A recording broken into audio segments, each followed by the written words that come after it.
की 4 प्रकारे कर्म होत असतात. कर्म करायचं म्हणलं की 4 गोष्टी लागतात.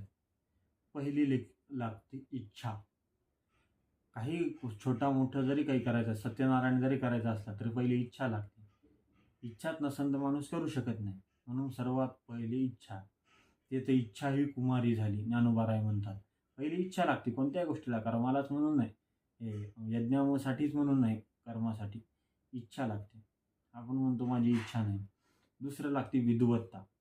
आपण जे करणार आहे सत्यनारायण, मला सांगा सत्यनारायण करायचं आहे असं जर का सांगितलं, सत्यनारायण काय माहीतच नाही आणि लोकांनी एवढ्या मोठ्या भाजीपालाच आणून ठेवला, तर चालतं का? विद्वत्ता, त्या गोष्टीचं ज्ञानसुद्धा लागतं. म्हणून आधीच्या काळातले यजमानसुद्धा त्या त्या गोष्टीचे ज्ञानी होते. त्यांना कळत होतं.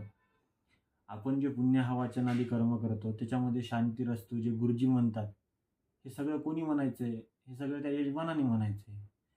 विवाह जो प्रयोग असतो, त्या विवाह प्रयोगामध्ये जे काही वचन स्त्रीला ते पुरुष देतात, ते कोणी म्हणायचे? त्या विवाहकर्त्या पुरुषांनी म्हणायचे. गुरुजींनी नाही म्हणायचे ते. ते ते सगळं म्हणून त्यासाठी दुसरी लागते विद्वत्ता. तिसरं लागतं सामर्थ्य. मोठा मी सप्ताह आयोजित केलाय. पण माझ्या बँकेमध्ये 5-6 हजार रुपये चालतं का? सामर्थ्यसुद्धा लागतं. मनुष्यबळ लागतं, आर्थिक बळ लागतं, सामाजिक बळ लागतं. वेगळ्या वेगळ्या प्रकारचे बळ मनुष्याला लागतात. आणि चौथी गोष्ट सांगितली शास्त्र अपर्युदस्तता. या तिन्ही एकीकडं आणि हे एकीकडं. शास्त्राने ते कर्म करण्याचा मला अधिकार दिलेला पाहिजे. मला जर का ते करण्याचा अधिकार नसेल तर ते मी करू शकत नाही. मी ब्राह्मण आहे.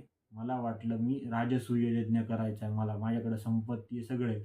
माझी इच्छा आहे राजसूय यज्ञ करण्याची.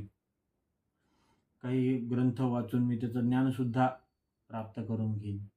लोकांना जमवून पण आणि सामर्थ्यही वाढवून आर्थिक, सामाजिक. पण शास्त्राने मला ब्राह्मण राजसूय यज्ञ करू शकत नाही. राज्ञा राजसूयेन यजेत. चक्रवर्ती सम्राट क्षत्रियाला तो यज्ञ करायला सांगितलाय. म्हणून मी किती सधन असलो, किती विद्वान असलो, किती सामर्थ्य माझ्या ठिकाणी असलं आणि किती इच्छा असली तरी मी राजसूय यज्ञ करू शकत नाही. बृहस्पती स्तव नावाचा यज्ञ असतो. कितीही मोठा राजा असला, चक्रवर्ती सम्राट असला, तरी तो राजा बृहस्पती स्तव करू शकत नाही. तो कोणी करायचा? तो यज्ञ ब्राह्मणांनी करायचा. किती मोठा ब्राह्मण असला, किती क्षत्रिय असला, आणि वैश्यस्तोम यज्ञ हा वैश्यासाठी.